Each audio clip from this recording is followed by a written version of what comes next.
Judy Zelina. This is the Mill Creek Government Channel. Presque Isle Lifeguards supervise the safety and rescue of swimmers enjoying the beautiful beaches of Presque Isle. Lifeguards are strong swimmers and trained in CPR, AED first aid. They're also certified in water rescue using a variety of aids and equipment. These lifeguards maintain constant surveillance of visitors to Presque Isle State Park. They act immediately and appropriately to secure safety of patrons in the event of emergency, along with emergency care and treatment as required until the arrival of medical services. Here today to talk about the need for lifeguards at Presque Isle this summer season are two Lake Erie lifeguard managers, Bob North and Steve Dunsmore. Welcome, guys, to the program. This is the first time we've had lifeguards, and I'm kind of excited to let the viewers know that really the behind the scenes of a lifeguard. Well, thank you very much for having us. We really do appreciate it. You do a great job. I mean, you are just so, of course, instrumental to Presque Isle, so thank you for taking the time. Thank you. What I'd like to, maybe, Bob, could you tell us a little bit about the history of lifeguarding at Presque Isle? I mean, when did we start getting lifeguards and the reason for it? Yep. Actually, the first lifeguards at Presque Isle started in the early 1900s, and that was with, the swimming took place on the bayside, in which is now the waterworks area, the ferry slip area. And the early 1900s, that's where the swimming took place. The infrastructure just was not there at the park. And eventually, the water quality on the bayside deteriorated a little bit more, and the infrastructure improved, and they moved the lifeguarding over to the waterworks, which is now the currently waterworks, and they built up that waterworks area with bathhouses and really improved the infrastructure there. There's a pier that went out, and that was owned by the city, and the city owned and operated the lifeguards out there. But I think it was around 1927, in the early 20s, that the Presque Isle State Park was formed. And one of the things that the state did was put together this Park and Harbor Commission. But then in 1957, the city turned the waterworks area over to the state also. So then the state park took over all of the lifeguarding there. They opened up down by Beach 1. And right now, which is Beach 10, which back then was Beach 3, they started to open up areas throughout the length of the park. Then Frank Pettinato took over, and all the way from the early 50s or mid 50s up until the 80s, we went from like 3 or 4 beaches that they had 21 beaches open. We had 90 up to almost 90 lifeguards with managers and supervisors at one time. And currently, we have 11 beaches open, and we went back. A couple things that are affecting that right now. A lot of it is the high water is like eliminating some of the beaches that we could have open. And the state is taking, really starting to improve a lot of these beach areas. And we can talk about that later, what they've done at Beach 8 recently. So today, we have 55 lifeguards working with us, and there are probably 12 supervisors, 3 managers, and 40 lifeguards who are spread out at over 9 beaches. Okay. And those guards, they range in age experience from 0 years to 10, 15 years, and we have a mixture of first responders in there. So the areas that we guard are a little bit less, but I think they're very well guarded right now. Now, tell me again, how many lifeguards do you have on the beaches now? All right, at a full complement, we have 40 lifeguards, Okay. and within those 40 lifeguards, we have guards who've kind of excelled in their skill level, and we have what's called their first responders. Okay. And one of the things that we do and has changed over the years is when we first started, there was no equipment involved in these rescues at all. There was just the guard going out and making a rescue. They just jumped in and saved them. And now, we have rescue cans, and we have jet skis, we have first response vehicles, we have backboards. There's a really extensive communication system that we have out there.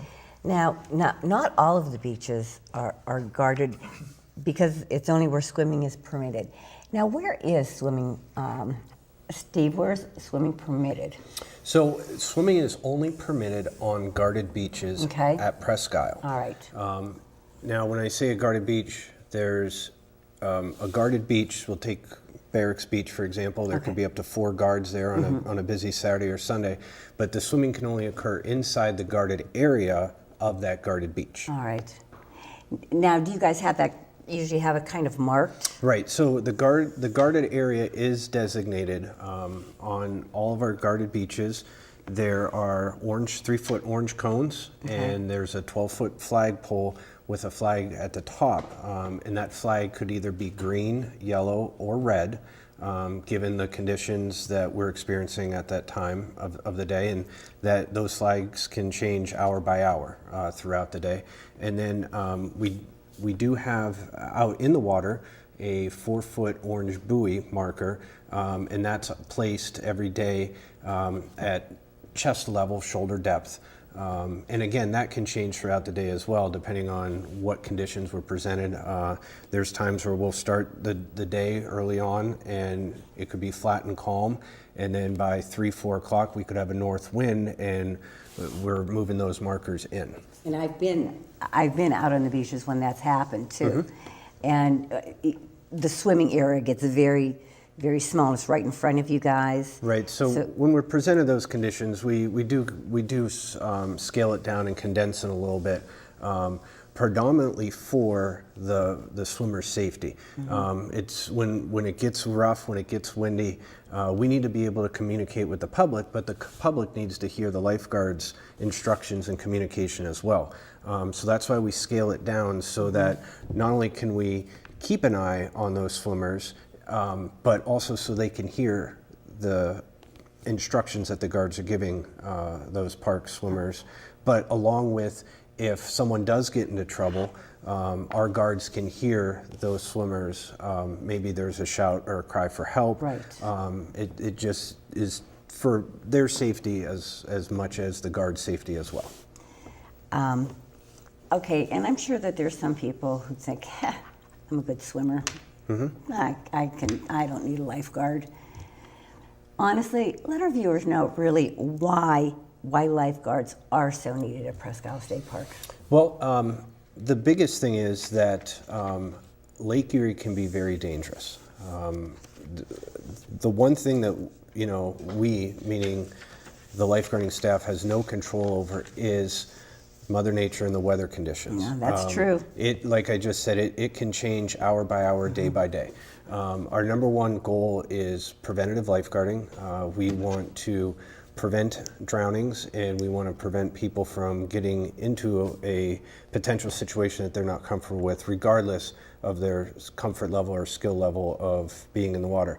Another thing that the guards provide is just additional information to the public. It could be something as simple as where's the nearest restroom, informing them of the rules and regulations that are set forth by the state. For example, can I have my dog where can I have my dog on the beach? Okay. The other thing that they do is they just keep a watchful eye on the public and the surroundings, from their post up to the water's edge and then out to the water. You guys do a great job. Awesome job. Trust me. And we have, there's probably 3 million people that are coming to Presque in the summer. And in the summer, and the majority of those people are coming to the beach. And there's a lot of things at Presque that, in addition to the beach, that the public, we really like our guards to be able to inform the public of. Getting up to the track, going to the lighthouse right now, which in the last 5 years, the people that are coming to visit that has grown exponentially. There's a ferry slip, there's a Perry Monument, and then there's just attractions in the area that part of their training, they learn about the different parts of the park, they learn about the environment, they learn about why the breakwaters are there. And so it's a really good first source, or many times the only contacts that people have with TCNR employees are lifeguards. So part of their training is, just to help people understand the different activities that are involved or at least available to you at Presque. Well, you guys have an awesome responsibility. So, which leads me to this question: are there any prerequisites to becoming a Presque Isle lifeguard? Yep. Well, and I think you have to know how to swim. Yes. Okay. Not only do you have to swim, that we look for strong swimmers. Okay. A competitive swimming background is definitely a plus, but we've had some great lifeguards over the years who were not competitive swimmers. Okay. So how do we define like a strong swimmer? Right. We would like them to be able to swim, or they must be able to swim 50 yards of a pool in under 30 seconds. They must be able to swim 900 yards in under 9 minutes. And also like be able to hold a 10-pound brick at the surface of the water and tread for 2 minutes, so that you have the sufficient leg strength to be able to do that skill for 2 minutes. And then there's some other things, but if somebody can do those 3 things, wow, we can train them through the rest of it. Also, what is really important for us, you can't even apply for the job unless you have a current CPR, first aid, and either American Red Cross or YMCA lifeguarding certification. Okay. Those are the things that you absolutely need to have. After you have those, probably the last thing that we are looking for is somebody who can commit to us. We offer a lot of things to go along with this job, but what's really important to us is that once that you've come on, that you've commit to our schedule. And I say that because we are limited in the number of people that we could hire. I mean, there's only so many positions there. And once June 21st and the summer solstice is here, the lake is warmed up, we'll get 50,000 people out there, and we can't have people who can't work on a weekend or can't work on holidays, because that's when people want to come visit us, and that's where we have to have our best team out there and our best foot forward. So good swimmer, somebody who is looking for an adventure in a job, because it's definitely that. And somebody like you commit to us, and we'll commit to you and provide you with a lifetime of memories as far as a wonderful job to have in the summer. Well, then the candidates that you'd be looking for, Steve, is it just someone who's going to be looking for a couple years, or somebody who's going to give a commitment of many years? What type of a candidate do you look for? Sure. We always look for mature, responsible young adults who are, a lot of the job is on-the-job training, as far as we train these young people or young adults to what we need them to do with the skill level. But we're looking for individuals that want to grow, want to develop as young adults, and really use this as a stepping stone for future endeavors and career opportunities. We hold our guards very accountable for all of their actions. We are very stern on punctuality and attendance, and we've had a lot of past guards come back to us and say that you guys taught us some very good life lessons along the way that we apply to our daily job 10, 20 years removed. But like Bob was saying, we need individuals to commit. With almost around 3 million visitors every year, our weekends are very busy. Yes, they are. And we to provide that service to the public, we need to have a strong staff, and we need to have people on staff that are willing to make some personal sacrifices to hold the job. So what is the hiring process like then? So now is the time to actually apply here in January. I know a lot of young people probably aren't thinking of applying for a summer job quite yet, but it is a state job, and it can be a timely process. So now is the time to apply. Individuals will apply online, and that's www.employment.pa.gov. They'll fill out an initial questionnaire, and their name will be put on a list.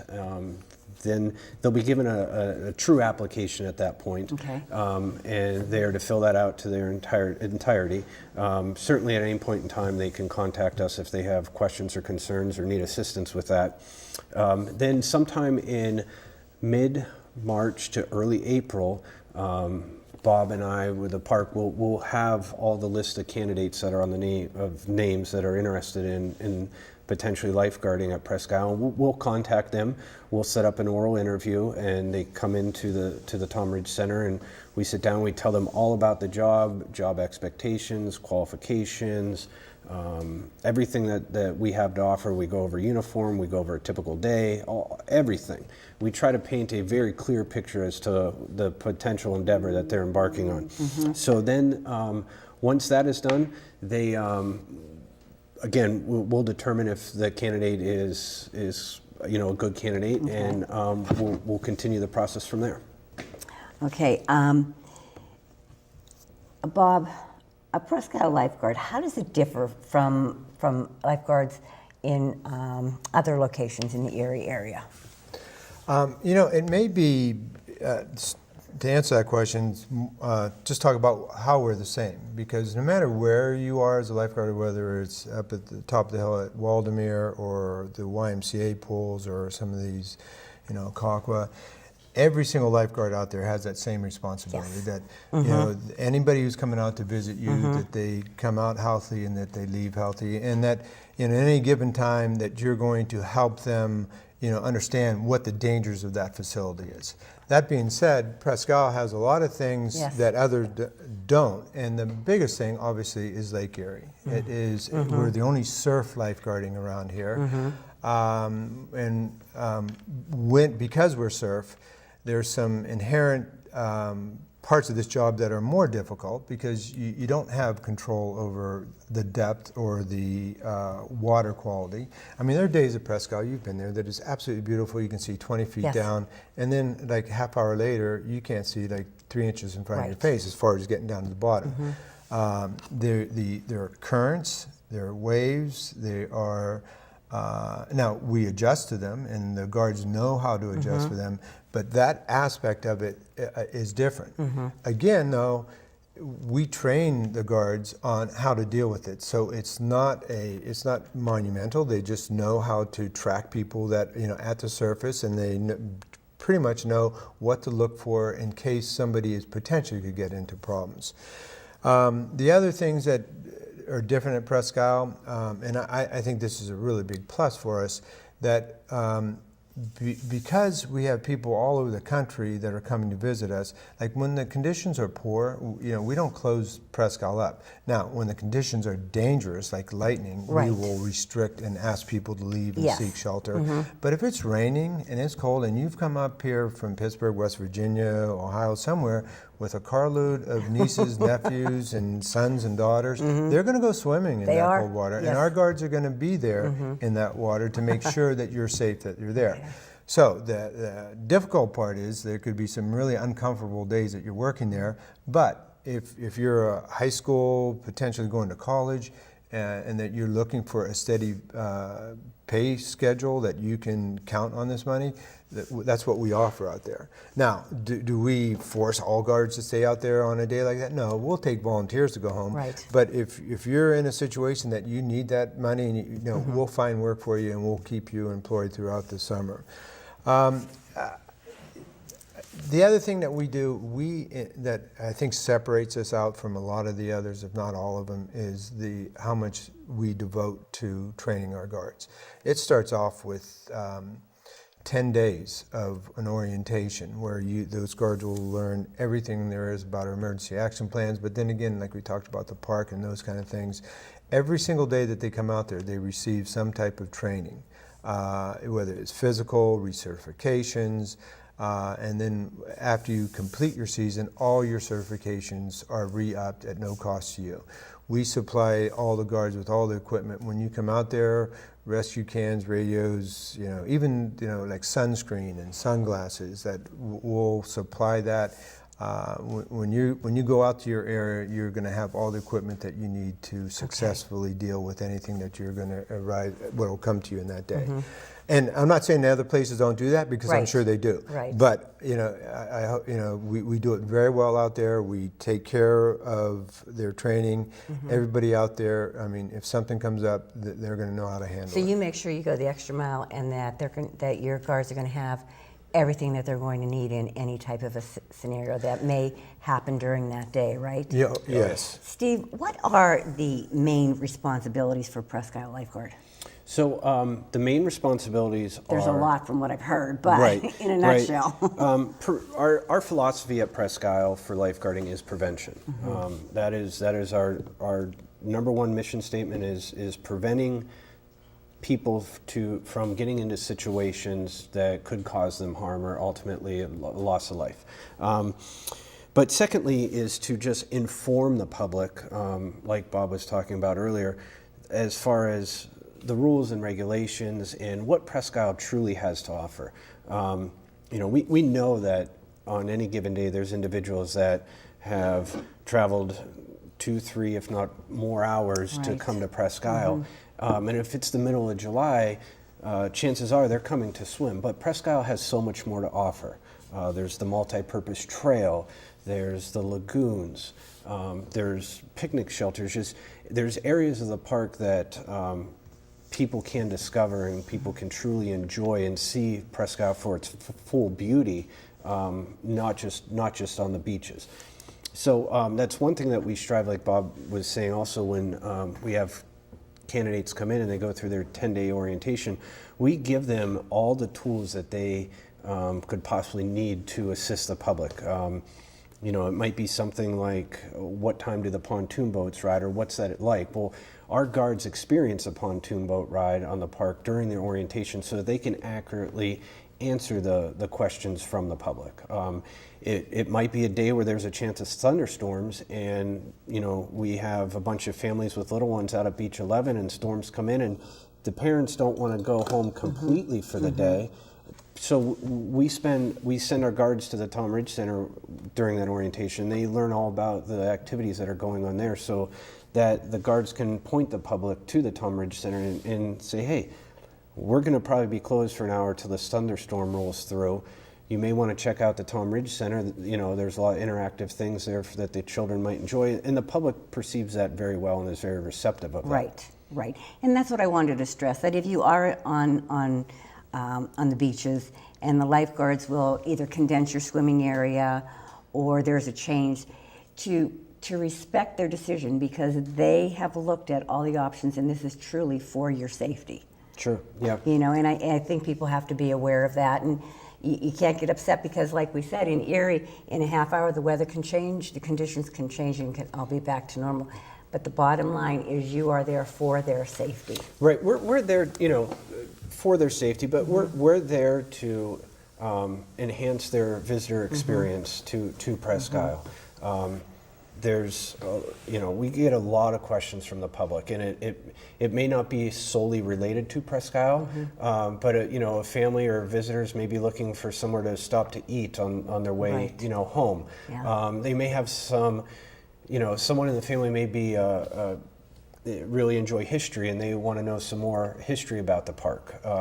So we really do try to educate the public in all aspects. So you're like a Presque Isle Erie encyclopedia, is pretty much what you are, along with all the other duties. Yeah. I'll tell you, you guys absolutely amaze me. Our time's coming to an end, but what I'd like to do is let our viewers know how they can get information on becoming a lifeguard. Where can they go to get more information on this? The easiest thing is to just contact lifeguard headquarters at Presque Isle State Park, and that's 814-833-0526. Typically that phone is manned between 8 and 4 p.m. Monday through Friday, but we do have an answering service, so if someone does have some questions or would like to apply, certainly just give us a call. If we're not there, leave a message and we'll get back to you as soon as possible. Okay. Guys, thank you so much for joining me on the program. Is there anything you wanted to add that we didn't cover? And in addition to that, some of the other perks that we were doing from our guards is, like, we have a really extensive program of events that we put on. And we don't have to put these on, but we decided years ago to do these events. They're 3-mile run, swim, run, some very vigorous things. So these guards can train for them, and they train for that because it's right out in front of them. They know they have to compete, and they're competing against each other. But it's much easier to do that than to try to train for a drowning that may or may not be there. So, and if you ever want to do something fun, come down on some Saturday morning when we're doing these events, because there's some of the finest athletes in Erie competing against each other. It's another fun thing that we do, like you kids from Prep and McDowell, and they happen to be in the same zone when they're cheering against their old teammates who happen to be in another zone. But there's, because most of these kids do come from competitive background, and we fulfill that little need for them to have some competition. And generally, like a lot of these guys like to work out and be in shape, and that opportunity is there for them also. So it's serious business, but you try and make it fun too for them too. Sure, yeah, absolutely. We are, we stress that team building, just, working together as a team, and really tried to have our guards as involved as possible with each other in job-related events and experiences. You guys do a great job. Thank you so Thank much you. for joining Thank you for us having on the us. program. And viewers, again, give them a phone call if you want more information. But the bottom line is they do a great job, and I can't thank you enough for being there when I'm on the beaches and my family. So thank you. Well, thank you. Viewers, thank you for tuning in to the Milford Government Channel. Until next time, have a wonderful day.